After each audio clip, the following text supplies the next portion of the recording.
ထုတ်တွေပေါ်မှာကော်ဖီအထုတ်တွေပေါ်မှာချောကလက်ရနံသင်းသိန်းတို့တတိအရသာလိုလိုတို့ရေးထားတာတွေကိုမြင်ဖူးကြမှာပါအဲ့ဒါတွေကဒီတိုင်းကြောင်ရတတ်ရေးထားတာမဟုတ်ပါဘူး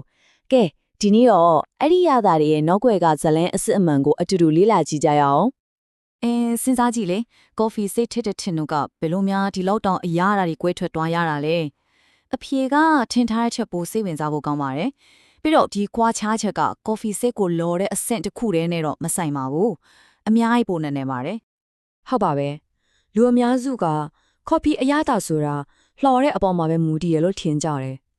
လှော်တာကအရေးကြီးတဲ့အခန်းကဏ္ဍကပါဝင်တော့မှန်တယ်ဒါပေမဲ့လေ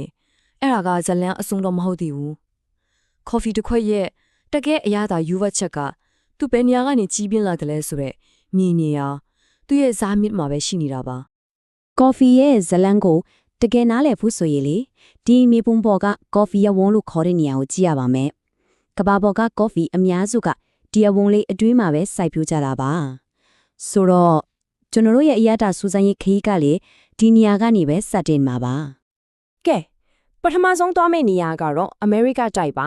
ဒီဒေသကကော်ဖီတွေကလူတွေအများဆုံးခွင့်ခံနေတယ်ကော်ဖီလို့ပြောလိုက်ရင်ပြင်းမြင့်တဲ့ဂန်ဒိုဝင်အရသာမျိုးတွေထွက်တဲ့နေရာပေါ့ဒီဒေသကကော်ဖီကိုစိတ်ထဲမှာမြင်အောင်ကြည့်မှဆိုရင်လေနှွေးနှွေးထွေးထွေးစောင်းလေးတစ်ထည်လိုပါပဲနူးညံ့တဲ့နှစ်သိမ့်မှုပေးတယ်ပြီးတော့ရင်းနှီးနေကြခံစားချက်မျိုးကိုပေးတယ်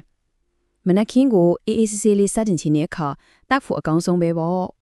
ဆိုတော့ဘလို့ရာသားမျိုးတွေလဲဆိုတော့ချောကလက်လိုမျိုးခပ်ပြင်းပြင်းလေးအယ်မွန်ဆီလိုအစစ်အဆန်ရဲ့အချိုဓာတ်အဲ့လိုမျိုးတွေပါအဲ့ဒီရာသားတွေကိုမြားတနေအောင်ထိန်းပေးတဲ့အချင်းသက်ကလည်းနိုးနိုးညံ့ညံ့လေးပဲရှိတော့တောက်လိုက်တိုင်းမှာအရန်ကိုချောမွေနေတာပေါ့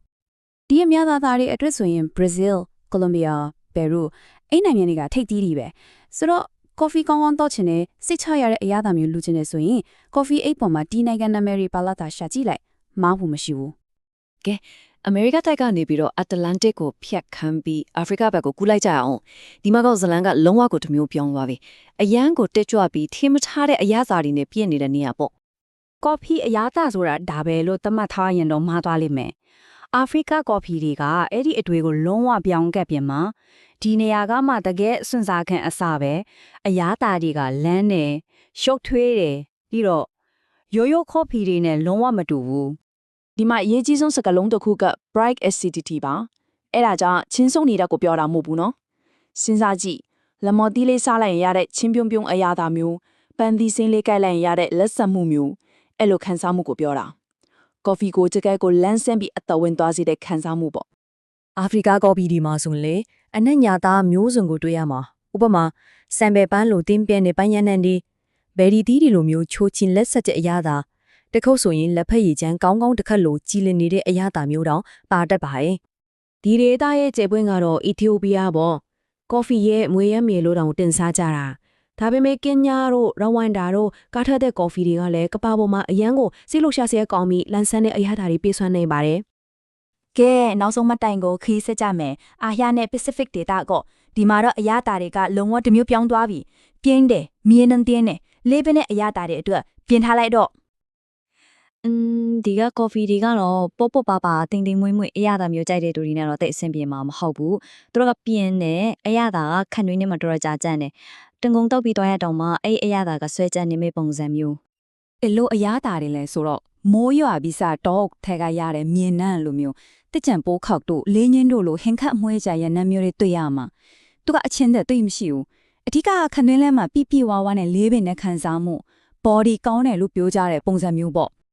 ဒီလိုအရာနာမျိုးအထွတ်ဆိုရင်တော့အင်ဒိုနီးရှားအထူးသဖြင့်ဆူမာဒါကျွန်းကအရာနာမည်ကြီးတယ်။ဒါအပြင်ဗီယက်နမ်တို့အိန္ဒိယလောကကော်ဖီတွေမှာလည်းသူတို့မှနဲ့ထူးခြားတဲ့ဟန်ပန်တွေနဲ့အတူပြင်းပြင်းရှင်းရှင်းအရာသာတွေကိုမြည်ဆန်းကြည့်လို့ရပါတယ်။ကဲဒါဆိုရင်တိုက်ကြီးတုံးတိုက်ကိုဖျက်ပြီးခီးထွက်ခဲ့ကြပြီဆိုတော့အားလုံးကိုပြန်ပြီးခြုံငုံတုံးတက်ကြည့်ရအောင်။ကမ္ဘာကော်ဖီအရာသာတွေအတွက်လွယ်လွယ်ကူကူလမ်းညွှန်လေးတစ်ခုပေါ့။ဒါကတော့ရှင်းရှင်းလေးပဲ။ကန်ဒဝင်ဆန်နဲ့ချောကလက်အလားတာမျိုးဆိုရင်အမေရိကတိုက်လန်ဆန်တဲ့တတိနဲ့ပိုင်းရနံဒီအတူဆိုအာဖရိကအကယ်၍ပင်းပင်းရွှှမြေနံဟင်ခတ်အမွေးကြိုင်အရာတာမျိုးမှဆိုရင်တော့အာရှနဲ့ပစိဖိတ်ဒါပါပဲ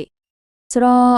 နောက်တစ်ခါ coffee ဆိုင်မှာဖြစ်ဖြစ်စတိုးဆိုင်မှာဖြစ်ဖြစ် coffee 80အများကြီးရှိမှဘာရွေးရမှမသိဖြစ်နေတော့မှာမဟုတ်ဘူးအခုဆိုရင်အထုပ်ဖော်ကစားသားရဲ့အတိအပြကိုနားလည်ပြီးကိုကြိုက်တဲ့အရာသားနဲ့အကိုက်ညီဆုံးဖြစ်မဲ့ coffee ကိုရွေးတတ်တော်ပြီပေါ့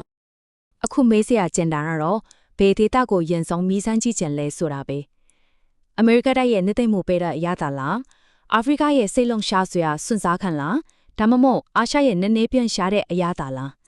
နောက်တစ်ခေါက်ကော်ဖီတောက်တဲ့အခါတေချာလေးအရာသာခံကြည့်လိုက်ပါကော်ဖီစေတိုင်းမှာသူဇလန်းနဲ့သူရှိနေတယ်ဆိုတာကိုတွေ့ရပါလိမ့်မယ်